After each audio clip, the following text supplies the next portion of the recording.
আমি কইছি না আমার শাড়ি লাগবো না। তুই তোর এত বড় সাহস, তুই আবার আমার মুখে মুখে তর্ক করস। তোর লেগে যেটা আনি এইটাই তোর পছন্দ হয় না। আজকে তোরে আমি বাড়িতে বাইর করব। বাইরো বাইরো।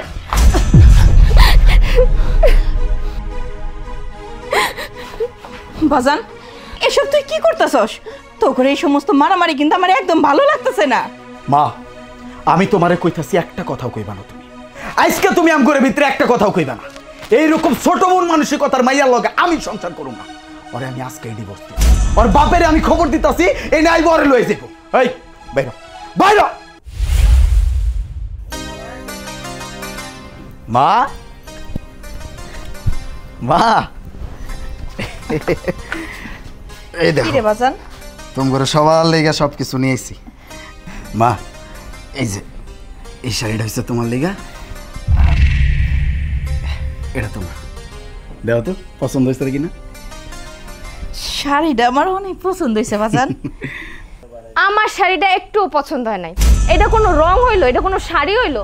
আর আপনার তো পছন্দ হইবই, কারণ আপনার পোলা বাচ্চা হই না, আপনার লাগে ভালোটাই আনছে। আপনি প্যাডে ধরছেন না, আমি তো পরের মাইয়া। দেখো, আমি দুইটা শাড়ি অনেক পছন্দ করে লইছি। কইছি না আমার পছন্দ হয় নাই, ধরেন আপনার শাড়ি। বাজান, তুই শাড়িটা বদলাই নিয়ে এসে দেবো মারে। ঠিক আছে, তোমার যেহেতু পছন্দ হয় নাই, আমি পাল্টা আনতেছি। আম্মা, এই যে এটা হচ্ছে আব্বার পাঞ্জাবি, এটা রেখা দাও, আমি আইতেছি। আচ্ছা বাজান, চল।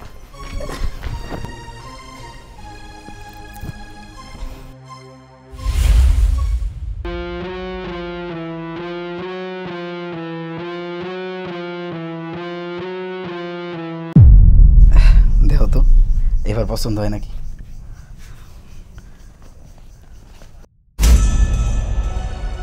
এটা কোনো শাড়ি? এটা শাড়ির নকশা, এটা কোনো কিছু হইলো? কেমন শাড়ি নিয়ে আসছো? এরকম শাড়ি আমার আম্মার আসছিল, একদিন পইরা ফালাই রাখা দিছি। ঠিক আছে, এক কাম করো, আমার লগে মার্কেটে চলো, যেটা ভালো লাগে এটা নিও। আমি কোথাও যাবো না। যাবে না কেন? যেটাই না দিতেছি এইটাই তোমার পছন্দ হইতাছে না, আমি যাবো কই? হ্যাঁ, আমি যাবো কই? এর লেগে কইছে আমার লগে মার্কেটে যাইবা, যেটা ভালো লাগবে এটা তুমি কিনবা। চলো। কেন যাবো? যাবো কিসের জন্য? নিজের মার জন্য 1000 টাকা দামের একটা শাড়ি আনছো, আমার জন্য 1000 টাকা দামের একটা শাড়ি আনছো। এই শাড়ি এখন মার্কেটে লয়ে যাবো কি নাম করতে? কোনো সময় আমার জন্য একটা ভালো শাড়ি জুটে না। কি আমার মায়ের লগে তুলনা করতেছ? আমি সাফ সাফ কয়ে দিতেছি, আমার মায়ের নিয়ে আমি একটাও ফালতু কথা শুনুম না। তা শুনবেন কিসের জন্য? ওইটা তো আপনার নিজের মা, আর আমি তো পরের বাড়ির মাইয়া। কথা তো আপনার গায়ে সহ্য হইব না। এই, আমার মায়ের লেগে একটা শাড়ি আনছি, এটা সহ্য হইতেছে না? না না হইতেছে না, হইব কিসের জন্য? কেন সহ্য হইব? হ্যাঁ শাড়ি পরে যাইব, হ্যাঁ কোথাও যায়? হ্যাঁ তো কোথাও যায় না। এই দুইটা শাড়ির টাকা মিলায় যদি 2000 টাকা দিয়ে একটা দামি শাড়ি আনতাম, আমি পয়রা বাইরে যাইতে পারতাম, আমার বাপের বাড়ি যাইতে পারতাম, কিন্তু তা তো করো নাই। ওরে আমার সোনা রে, শখ কত! আমি কইছি না আমার শাড়ি লাগবো না। কি তোর এত বড় সাহস, তুই আবার আমার মুখে মুখে তর্ক করস। তোর লেগে যেটা আনি এইটাই তোর পছন্দ হয় না। আজকে তোরে আমি বাড়িতে বাইর করব। বাইরো বাইরো।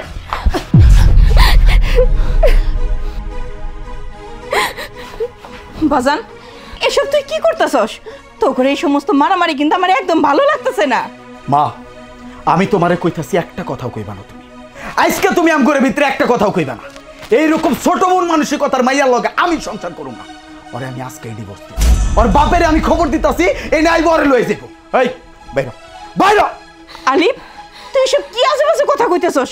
এসব কথা মুখে আনবি না। মা খবরদার কইতাছি, তোমারে আমি কয়ে দিতাছি একটা কথাও কইবা না তুমি। আজকে আজকে আমি কারো কথা শুনুম না। মা, আপনি আমারে মাফ করে দেন, আমি আর কোনোদিন আপনার লাগে এরকম ব্যবহার করুম না। আপনি একটু আলিফরে বুঝান না। বৌমা, তোমরা আমগো মতন শাশুড়িরে শাশুড়ি মনে করো, নিজের মা মনে করতে পারো না। যদি নিজের মা মনে করতা, তাইলে আর সংসারে এরকম অশান্তি হইতো না। তুই জানো বৌমা, তোমাকে মতন বৌমারে কিন্তু আমরা নিজের মাইয়াই মনে করি, কোনো সময় পরের মাইয়া মনে করি না। আম্মা, আজকের পর থেকে আপনারা আমি আমার নিজের মা মনে করুম, শাশুড়ি মনে করুম না। চলো বৌমা, তুমি আমার ঘরে চলো, ওর মাথাটা ঠান্ডা হোক, তখন ঘরে এসো। আসো। যা যা, মা ওরে ভালো মতো বুঝায় দাও। আজকের পর থেকে আমি যেটা আনুম এইটাই আর পড়তে হইব। এই শাড়ি তুই পরবি, তাছাড়া তোর কোনো ক্ষমা নাই।